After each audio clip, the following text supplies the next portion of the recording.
tour de magie de début de vidéo, il vous a plu? Les amis, aujourd'hui on va parler d'une théorie. Encore une fois, j'adore ça, ça me passionne. On a commencé par parler des reptiliens, puis on a parlé de l'intelligence artificielle, c'était intéressant, en se disant que éventuellement elles allaient dominer le monde, les petites intelligences artificielles. Puis on a parlé de la zone 51 et des aliens, qui sont peut-être ou peut-être pas là-bas. Je le rappelle, tout ça c'est des théories, y a rien qui prouve que c'est vrai, rien qui prouve que c'est faux. Je préfère désamorcer une fois de plus, voilà, que les gens prennent pas trop ce truc au sérieux, parce que j'ai reçu des mails de gens qui soupçonnaient leur prof d'être un reptilien et qui m'en parlaient en mode hyper sérieux. C'est des théories, attention. Les amis, maintenant on arrête de parler, on arrête les conneries, on rentre dans le cœur du sujet. Ce qui est cool avec cette théorie, c'est qu'elle est très récente. Elle date de 1 mois. Bon, je voulais faire la vidéo avant, mais je pouvais pas parce qu'il y avait pas encore tous les éléments, etc. Et j'aurais pas pu raconter le truc bien. Maintenant je peux, c'est passé. Ça a commencé le 13 mars sur Twitter, lorsqu'un utilisateur comme vous, comme moi, a partagé un message vocal trop bizarre qu'il a reçu sur son téléphone. Peut-être avez-vous suivi cette histoire ou pas, je sais pas. Moi en tout cas, je l'ai suivi grâce à quelqu'un qui m'a mentionné à ce moment-là et qui m'a dit: Lucas, intéresse-toi à ce truc, je suis sûr tu vas kiffer. Il avait juste. Il me connaît bien, il me connaît mieux que ma maman, cet homme, hein. Paul ou Julien, je sais plus ton nom.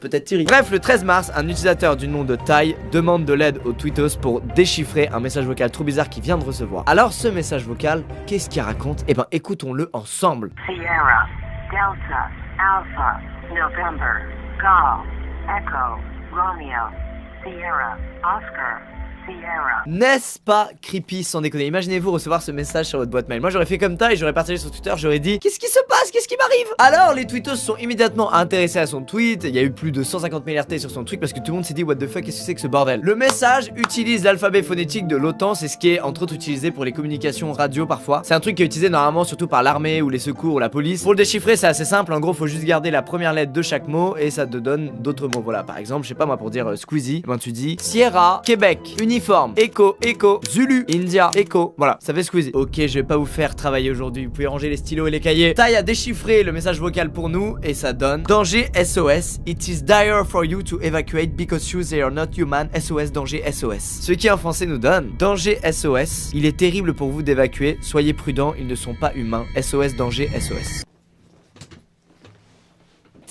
Je change d'opérateur tout de suite. Jusqu'à là on peut se dire: putain c'est un canular, je suis pas le seul à avoir reçu, énormément d'autres gens ont dû le recevoir, ça fait peur, mais voilà, bon, bien joué la blague. Juste là moi je trouverais ça dingue que des gens prennent le temps de mettre au point des blagues de ce genre là qui font vraiment flipper les autres quoi. C'est vraiment pas gentil du tout comme blague, c'est l'inverse d'une blague mon gars. Dans le message à la fin il y a aussi une série de chiffres. 0429339642230. Et généralement une série de chiffres c'est forcément un truc à déchiffrer, ça se balance pas comme ça signifie forcément quelque chose. Alors les tweetos, ces bons tweetos qui ont flair, qui ont l'enquête dans le sang là, qui ont tant regardé d'Eric, eh ben ils enquêtent mon gars. Et ils enquêtent très bien putain. Une tweetos du nom de Erin Mahoney 6, j'espère que j'écorche pas son nom. De toute façon elle est pas française, je m'en bats les couilles, elle tombera jamais sur cette vidéo. Bref, elle a eu l'idée de taper les chiffres dans Google Maps comme si c'était des coordonnées. Et il se trouve que ça donne un endroit très proche de celui où on a perdu le contact avec le vol numéro 370 de Malaysia Airlines. Le fameux avion qui a disparu. Je sais pas si vous avez entendu parler de cette histoire, c'est un truc de malade, c'est un mystère total. Ça s'est passé en 2014 et à l'heure actuelle on a retrouvé quelques débris en 2015, mais on n'a pas retrouvé le gros de l'appareil, on sait pas ce qui s'est passé, l'histoire est très étrange. Et ça, normalement, ça n'arrive jamais. Il peut y avoir des crashs d'avion, mais on sait à peu près ce qui s'est passé, notamment grâce aux fameuses boîtes noires. Et surtout, ça disparaît pas des écrans radars comme ça. Là, l'avion a disparu sans aucune raison. C'est un mystère total. Je vous avoue, j'ai pas trop enquêté sur ce sujet-là parce que j'ai déjà peur de l'avion. Si je me mets à psychoter là-dessus, je vais péter un câble, je vais plus jamais partir en voyage, c'est fini. Donc, je me conserve à propos de ce sujet, mais voilà, c'est un mystère de fou. Vous pouvez enquêter de votre côté là-dessus si vous voulez. Et on en est donc au point où le fameux message reçu dans la boîte vocale du mec est relié au vol 370 disparu de Malaysia Airlines en 2014. Soi-disant. Attention, les coordonnées sont très proches et coïncident fortement, mais on sait pas. Il y a alors un mec du nom de Uzumaki qui se joue en débat et qui dit: mais mec, et si le message vocal que t'avais reçu, c'était tout simplement les derniers moments de la boîte noire du vol Malaysia Airlines 370 qui avait disparu? Damn it! Alors pour ceux qui savent pas ce que c'est une boîte noire, c'est un truc qui est dans l'avion qui enregistre tout ce qui se passe et comme ça en cas d'accident ou de crash, et ben on la récupère et on analyse les données pour comprendre ce qui s'est passé et pour pas que ça se reproduise. Voilà, ça a contribué au fait que l'avion soit le moyen de transport le plus sûr du monde. Il y a eu pas mal de théories sur la disparition de cet avion, dont énormément qui parlent d'aliens qui auraient kidnappé l'avion ou à l'intérieur de l'avion l'un des passagers était pas humain et voulait du mal aux gens, enfin bref. Alors qu'est-ce qui s'est passé avec ce putain d'avion? Et est-ce que ce que Tai a reçu sur sa messagerie c'est bel et bien la boîte noire qui lui a parlé? Est-ce que quelqu'un a pris contrôle de l'avion? Est-ce que quelque chose a pris contrôle de l'avion? Ah, Internet devient fou! Mais alors pourquoi les infos de cette boîte noire auraient atterri dans la messagerie de notre ami Tai? Ça n'a rien à foutre là, qu'est-ce qui s'est passé? Uzumaki continue dans sa théorie des boîtes noires et il dit qu'il y a eu des grosses tempêtes solaires, que quand il y a une tempête solaire ça augmente le magnétisme dans l'air et qu'en augmentant le magnétisme dans l'air, le signal aurait été amplifié pour atteindre le téléphone de Tai. C'est un peu gros comme théorie, là on commence à se dire ok on est définitivement dans de la fiction, mais c'est pas tout! Le lendemain, Ty reçoit des tas de messages d'inconnus parce que son tweet attire la curiosité mais de milliers de personnes. Il lâche des screens de certains de ses messages, dont l'un qui est écrit en indonésien et l'autre qui est écrit en code morse. Il va alors traduire celui qui est écrit en indonésien et ça nous donne en français: évacuez, s'il vous plaît, envoyez de l'aide, il y a des prisonniers, c'est l'effondrement des nations. Mais je vous ai aussi dit qu'il avait reçu un message en code morse. Très connu, hein, le code morse, c'est un peu chiant à décoder, mais bon voilà, quand t'as un peu de temps tu peux. Et le message décodé nous donne They are taking over, ce qui en français nous donne ils prennent le contrôle, toujours avec une date, la date du 18 avril 2018. C'est toujours pas passé au moment où la vidéo sort.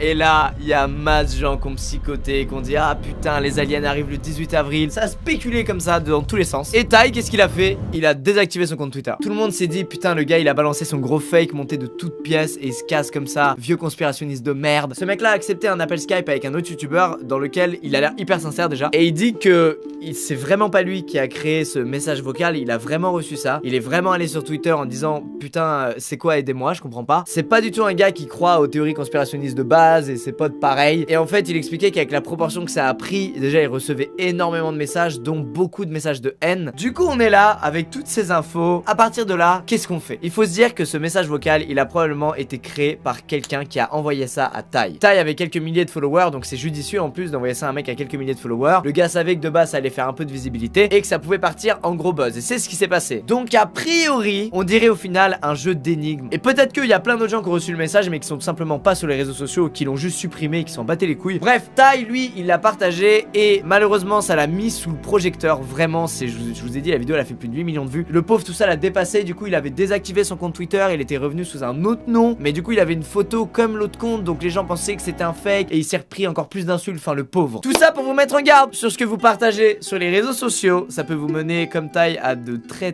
gros problèmes. Même un message vocal bizarre comme ça, on se doute pas, mais ça peut vraiment vous amener à de la haine, à recevoir de la haine, et c'est putain, c'est triste. Moi, ce que j'en pense, je pense que tout ça c'est un gros jeu orchestré par des petits malins, mais très malins, parce que le jeu va encore plus loin. Les gens continuent à trouver des trucs, à déchiffrer des choses, et je trouve ça beau. Voilà, ça fait passer le temps aux gens, ça les rassemble. Donc c'était pas mal intentionné, mais c'était maladroit vis-à-vis de Ty qui s'en est pris plein la gueule. Après, certaines personnes pensent qu'il s'agit vraiment d'un avertissement, qu'il y a vraiment eu une histoire d'alien dans le vol 370 de Malaysia Airlines, que Ty n'aurait jamais dû recevoir ça sur sa messagerie vocale, que c'est un truc qui est confidentiel. Alors croyez ce que vous voulez dans l'histoire. Moi j'avoue, je pense que c'est juste un jeu que des gens ont mis au point, et je trouve ça tout aussi génial. À vous de vous faire votre avis sur cette histoire, mais voilà, je voulais vous en parler parce que j'ai suivi le truc et je trouvais ça génial quand tout le monde cherche des preuves à déchiffrer les trucs, tout le monde se rassemble autour de quelque chose, et je sais pas, ça m'a vraiment fait plaisir de voir ça. Ou alors les aliens arrivent le 18 avril prochain pour nous exploser la gueule.